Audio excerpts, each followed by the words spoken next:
शिखा की नई नई शादी हुई थी। उसका मायका और ससुराल दोनों कानपुर में ही थे, इसलिए उससे मिलने उसके भाई अक्सर आते जाते रहते थे। ये बात शिखा की सास मीना को बिल्कुल पसंद नहीं थी। मम्मी जी, आज राहुल भैया आ रहे हैं। कौन, तेरे चाचा का लड़का? जी मम्मी जी। अरे पर वो तो दिल्ली में रहता है ना? हाँ मम्मी जी, उन्हें कल सुबह दिल्ली के लिए निकलना है, तो वो आज मुझसे मिलते हुए कल सुबह यहीं से निकल जाएंगे। हमने तो धर्मशाला खोल रखी है ना।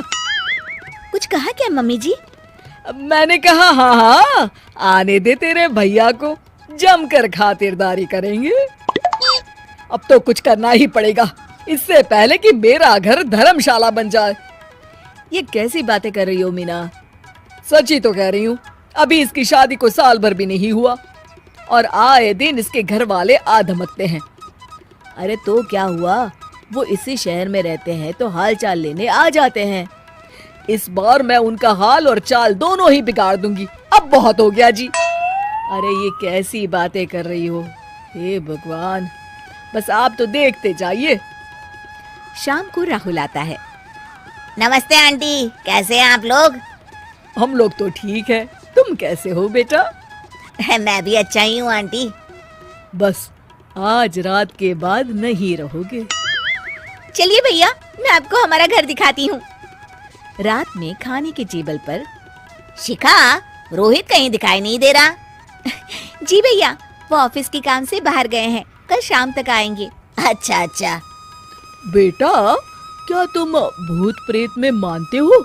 नहीं नहीं आंटी जी, पर अचानक आपको ये ख्याल कहाँ से आ गया?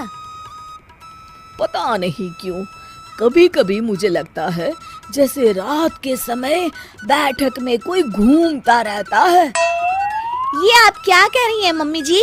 हाँ, तुम लोग घबरा ना जाओ, इसलिए मैंने आज तक इस बारे में कुछ नहीं कहा। ये आपका वहम होगा आंटी जी, ऐसा कुछ नहीं होता। हो सकता है। चलो अब मेरा सोने का टाइम हो गया है तो चलती हूँ मैं। शिखा बेटा, राहुल के सोने की व्यवस्था वहीं दीवान पर कर देना। जी पापा जी। अब चलिए भी। अच्छा, तो बैठक में सोने वाले हैं साहबजादे। क्या बड़बड़ा रही हो? कुछ नहीं, आप सो जाइए। मीना और महेश के सोने के बाद शिखा और राहुल आपस में बात कर रहे होते हैं, तभी डोरबेल बजती है। अरे आप! सरप्राइज! काम जल्दी खत्म हो गया तो मैं आज ही चला आया। ये तो बहुत अच्छा किया। देखिए राहुल भैया भी आए हुए हैं, आप दोनों का मिलना भी हो जाएगा। कैसे हो रोहित? मैं तो ठीक हूँ भैया। शिखा, मैं भी आज यहीं सो जाता हूँ, राहुल भैया से बातचीत भी हो जाएगी। अच्छा अच्छा ठीक है। मीना आधी रात को उठती है, कंबल मुंह से पैर तक ओढ़ के डंडा लेके बैठक में आती है और देखती है दीवान पर चादर ओढ़े कोई लेटा हुआ है। देखो तो कैसे मजे से सो रहा है बहन के ससुराल में। मीना ताबड़तोड़ 4-5 डंडे मार देती है। अरे मर गया, अरे बचाओ बचाओ, कौन है? मीना जल्दी से अपने कमरे में भाग जाती है। हे भगवान, ये मैंने क्या किया? ये रोहित कहाँ से आ गया?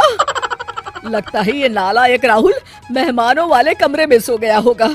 आज तो इसकी खैर नहीं। उधर बैठक में, अरे क्या हुआ रोहित? मैं बाथरूम में था, तुम्हारे चिल्लाने की आवाज सुनी।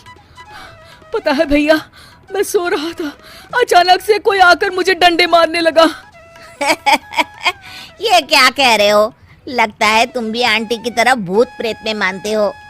नहीं नहीं भैया, सच में कोई आया था। मैं तो जा रहा हूँ मेहमानों वाले कमरे में सोने के लिए। इस समय अपने रूम में जाऊंगा तो शिखा की नींद खराब हो जाएगी। ठीक है भाई, जाओ तुम, जहाँ तुम्हारा भूत डंडा लेके ना आ सके। थोड़ी देर बाद मीना कंबल ओढ़ के डंडा लेकर मेहमानों वाले कमरे में पहुँच जाती है। वो बिस्तर पर सोए रोहित को फिर डंडों से मारने लगती है।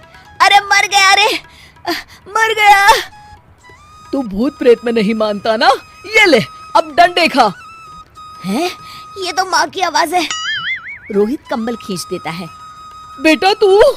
अरे ये क्या कर रही हो माँ? मार मार के मेरा भरता बना दिया आपने। माफ कर दे मेरे लाल, मैंने तो तुझे ही मार मार के लाल कर दिया। मैं तो उस राहुल के बच्चे को सबक सिखाना चाहती थी। राहुल भैया को? हाँ बेटा, मुझे लगा अगर उसे डंडे मारूंगी तो शिखा के मायके वाले यहाँ आना छोड़ देंगे। हे भगवान, माँ, ये घर शिखा का भी है, उसके घर वाले जब चाहे आ सकते हैं। हाँ बेटा, आज मुझे भगवान का इशारा समझ में आ गया। मैं कितना गलत करने चली थी और अपने ही बेटे को चोट पहुंचा दी। अब चुपचाप जाके सो जाओ माँ, और किसी को कुछ बताने की जरूरत भी नहीं है। शिक्षा दूसरों का बुरा चाहने वालों के साथ भी बुरा ही होता है।